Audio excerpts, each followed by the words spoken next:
Welcome to a new test and teardown video. Yes, we are playing with some more oscilloscopes. This one is a Kenwood CS-5270, a 100 megahertz oscilloscope with readout. So I think this is going to tell all sorts of levels and frequencies and all sorts of stuff directly on the screen. So is this a digital scope? I don't know. I was reading a short form flyer from Kenwood from 1994, and it says something about this is a 3-channel scope, but it's also able to display 8 waveforms. So I think it can store this and show some other waveforms. I just can't figure out by looking at the front panel how that should be possible, really. So I guess I just power it up and see what happens, how it works. It's a little bit confusing. Hey, how about we look at the rear side as well? Maybe we find some more explain. No more explain here. But we could verify the voltage is okay. How do you? Okay, you take it out from here, I guess. 48 watts. Oh, yeah, that's a lot. So you can use the internal amplifier if you want to, and it also got the set axis. Okay, so that's great.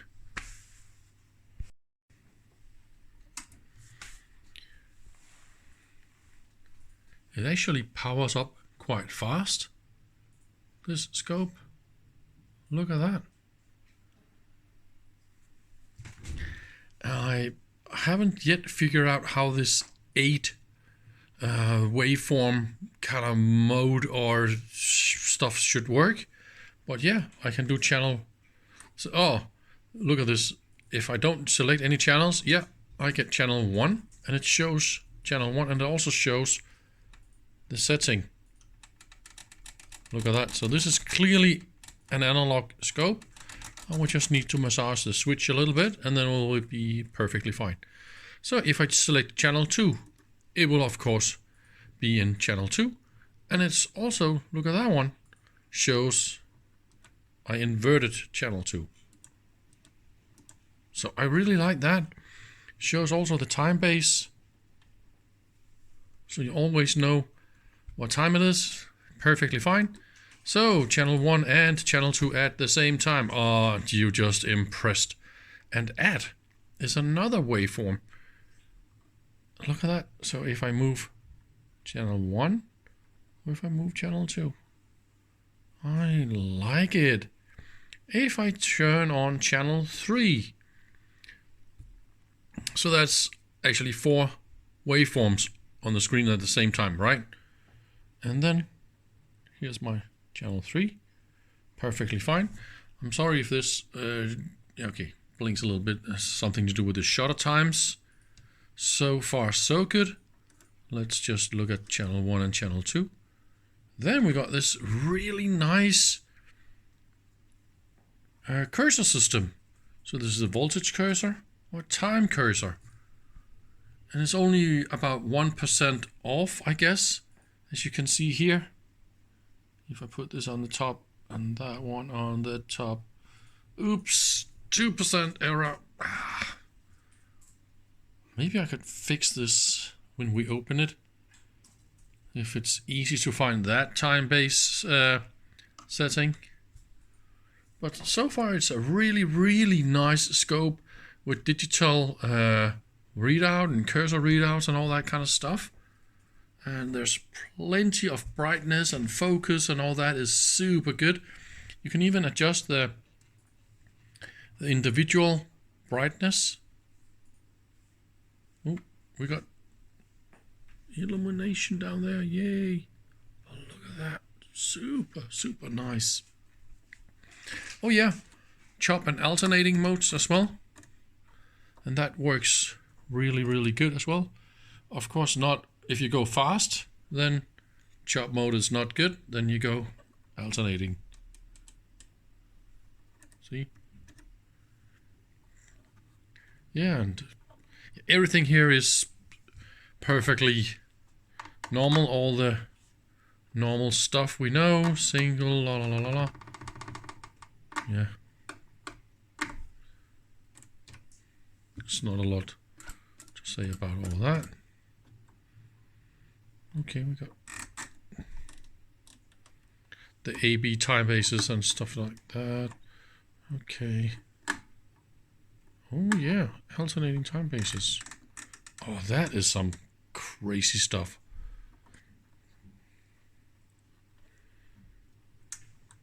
Ooh, look at that, huh?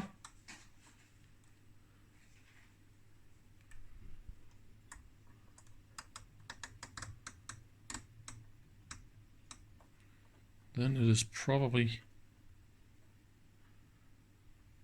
traceable. Ah, yeah, it's here. Here we go. And here we go. Fine. Then all these goes. Okay.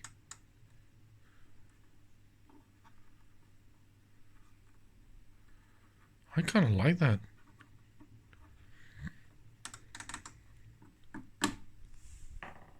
I think it's time to look inside. What have we got?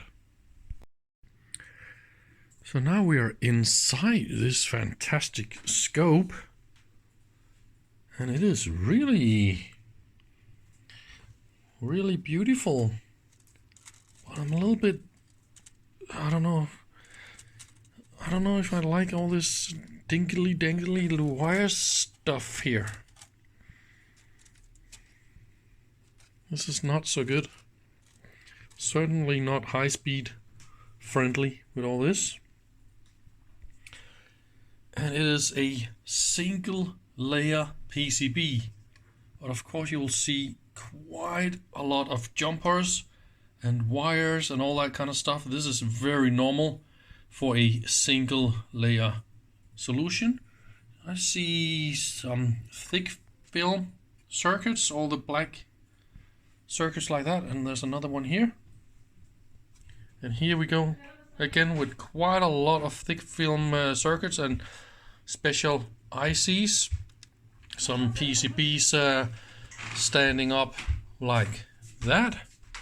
And so this is the vertical deflection circuit, and again a thick film circuit. And look at that. This one is the delay line. So, and it is done on a PCB. So it's a PCB track with quite a lot of length in it. I think we should... Oh, it's all this way down there. That is crazy. I think I should try and unscrew this so we can have a look at that, because that is very interesting to have a look at. I don't know if you can see this, but I spent way too long getting the delay line out, but I just really wanted to show you guys. This is the coolest delay line, and it's made on a piece of PCB, and it is a balanced track. And if we look carefully here, maybe we can see the other side of the track.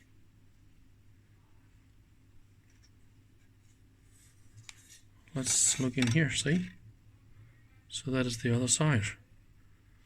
Can you imagine the length there is in this one? I don't know, it is quite big. See my hand here?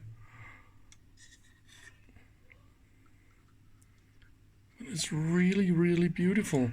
It could be quite cool to measure the kind of delay in this one. But it is made, yeah, really, really good. I'm actually a little bit impressed about the quality of everything in this one, because it's just really, really nice. But it was difficult to get out. It is not meant to break, of course, and it's definitely not easy to get this out. Oh man, I nearly cut my fingers here and getting those screws, and they were like super locked, and there's a little piece of metal here that I had to remove to get access to this one, and this also holds this board. Oh yeah, and this thing holds the CRT as well. And the length here to access the screws, oh yeah, I needed to make a screwdriver that could actually reach. Because normally, normal length screwdrivers, they can't reach. Yeah. You are not going to believe this. Okay, there's 18 centimeters. There's 1.25 millimeters per jump, and there, from here to here is 2 centimeters. Okay, so that means we got 3 meters per one of these, and we got 12 meters. 12. Isn't that just amazing? So, I finally got this thing assembled again. Whew, that was difficult. But of course I did it.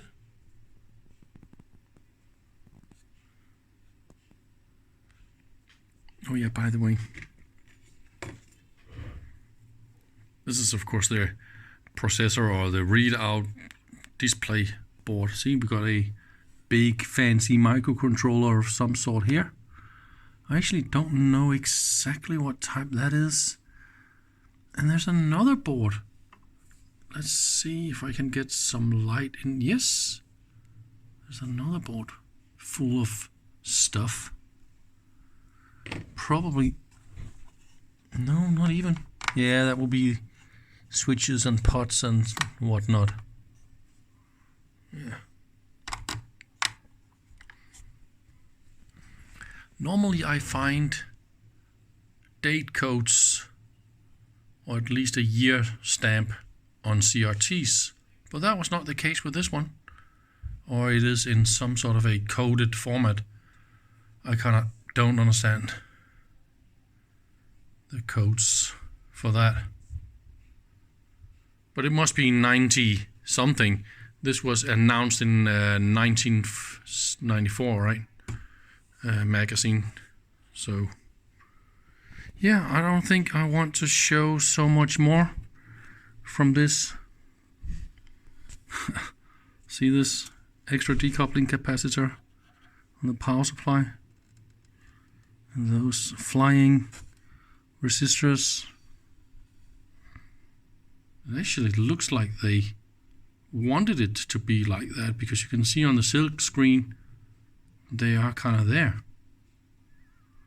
That is funny. Why would you make a design like that?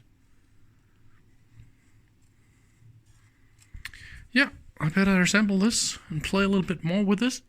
It's a really nice scope. Let's look a little bit in the manual.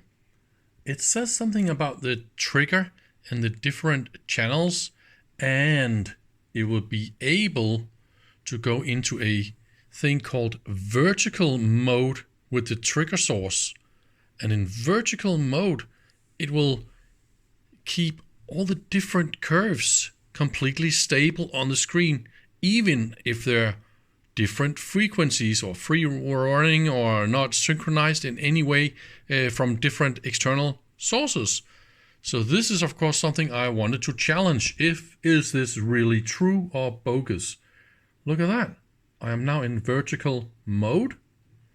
Now I'm in triggering on channel 1. So you can see I have 2 inputs and they are completely 3 running, but in vertical mode. Both of them are steady. I can also trigger on channel 2 and it will be the same. I mean, that is just, how cool is that? How are they doing this? I think they're actually triggering on both of them, but I still have only 1 level here, right? How about if I go, I don't know, I really don't know. So auto mode and remove, oh yeah, okay, haha, then it doesn't work. See, now I'm in autumn mode. Okay, so I need to be in. Okay. So the level for this to work, it is of course triggering on both of them. So let's try and move one channel. How the heck is that working?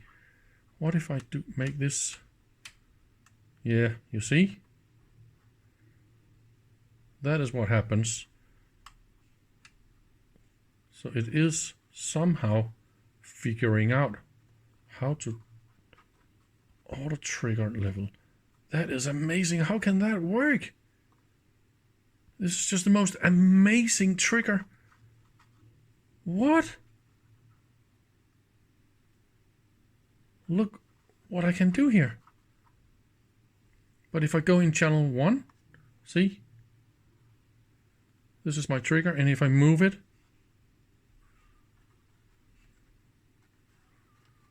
okay, there's no problem. I don't know. I am a little bit impressed. And I kind of thought I have seen all the cool and sexy scopes, but this is just amazing. Vertical mode, ladies and gentlemen. Oh, I forgot to show the bandwidth. So this is a 50 megahertz signal. Oh yeah, I have a little bit of loose connections in the BNC input. Look at that. But anyway, I think I need to clean my connector as well. How annoying is this? Okay, the other half of it is here. So this is minus 3 dB at 50 megahertz, and it also says that in the manual. So this is what it can do, and of course it should be able to trig all the way to 100 megahertz. So it's usable to 100, but the minus 3 dB point is 50 megahertz. And also see the time it takes to turn on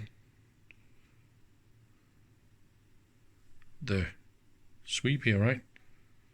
See, so the blanking, after blanking, and then go on. So that takes a little bit of time. And this is of course the fastest sweep, 50 nanoseconds per division, but I can crank up the brightness. Still have a super crisp picture so far, so good. Here is your 100 megahertz signal. I am now in times 10 magnification, so that gives us 5 nanoseconds per division, and it's super nice and stable, so that's also pretty good. So I had to dim the light here a lot. Now we're testing a little bit with pulses. So this is a 1 microsecond pulse, and I repeated 100 kilohertz, by the way. So that means if I zoom a little bit out, we can see some more of the pulses. So that is fine, but let's do this 1 microsecond here. Maybe we can do a little bit of scale illumination. See? And that is okay in this sweep. Yeah, okay, we can kind of see the width of the pulse, but what if I zoom in a little bit more? See? Here I don't have the start of the pulse. Let me zoom in a lot more. So this is 2.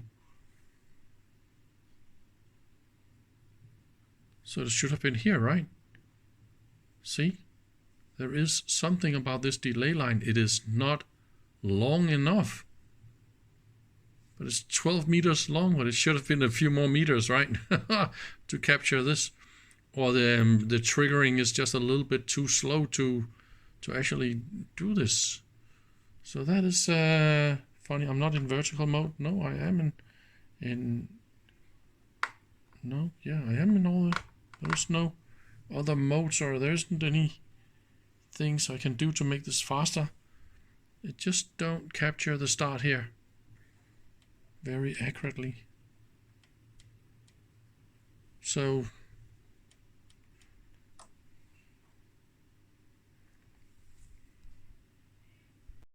But here is a super sexy feature with the dual time base we got here. We can just enable a zoom. So it's now showing us how to zoom in on the next, or well, this is the third pulse.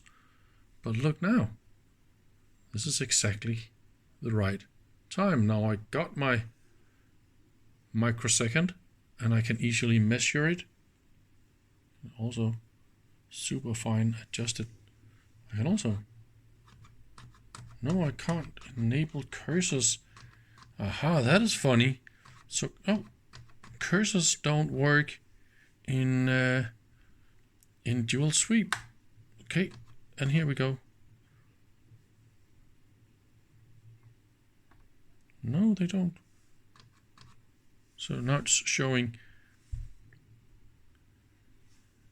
the zoomed sweep. It's showing both of them, or only the original, right? So I really like this, the way that it works here. And I can, of course, move the other one here. It is just full of really, really nice features.